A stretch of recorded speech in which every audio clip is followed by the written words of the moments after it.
समन्वित रोगपोक परिचालना कहिले आम अंचल देखा जाउथिबा विभिन्न अनिष्टकारी रोगपोक नियंत्रण कौशल गुड़िक एकाठी कार्यकारी करने बुझाई थाए। यही परिचालना द्वारा आम परिवेश को कौनसी क्षति न पहुंचाई रोगपोकर नियंत्रण अनेकांशरे संभव होता है। समन्वित रोगपोक परिचालना कौशल रे 6टी पद्धति थाए। सेगुड़िक है कर्षण पद्धति, यांत्रिक पद्धति, दैहिक पद्धति, जैविक पद्धति, उद्भिदजात पदार्थर व्यवहार एवं रासायनिक पद्धति।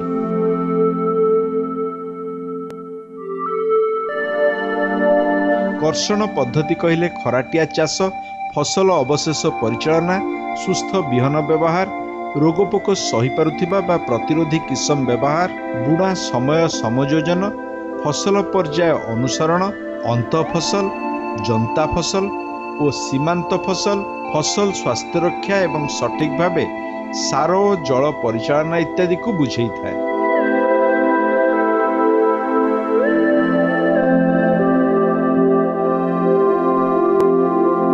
सेहीपरि यांत्रिक पद्धति रे समन्वित रोगपोक परिचालना पई आमे केतेक जंत्र व्यवहार करिथाउ।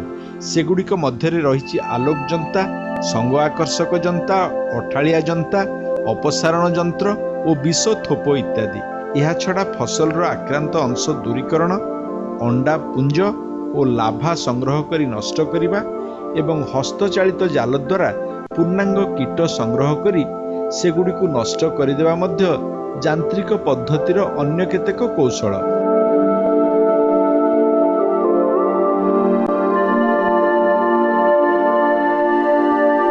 ताप उपचार, शीतल उपचार, अल्ट्रासोनिक शब्द व्यवहार एवं चढ़ई घौड़ा जंत्र व्यवहार आदि दैहिक पद्धतिर गोटिए गोटिए उपाय।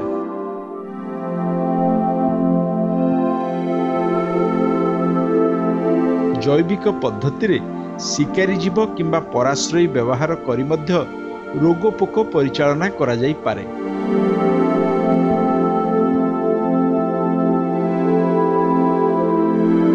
उद्भिदजात पदार्थर व्यवहार भावे निंब पीड़िया, निंब तेल और निंब रस भली उद्भिदरु बाहरुथिबा तरलांश को प्रयोग करी जमी रे रोगपोक परिचालना संभव होई परिबो।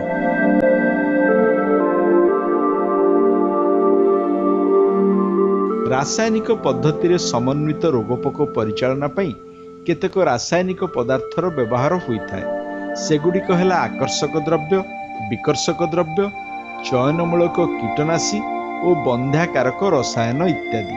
किंतु पोकमानक संख्या आर्थिक देहली सीमा टपिला परे ही रासायनिक पद्धतिर व्यवहार करा जाए।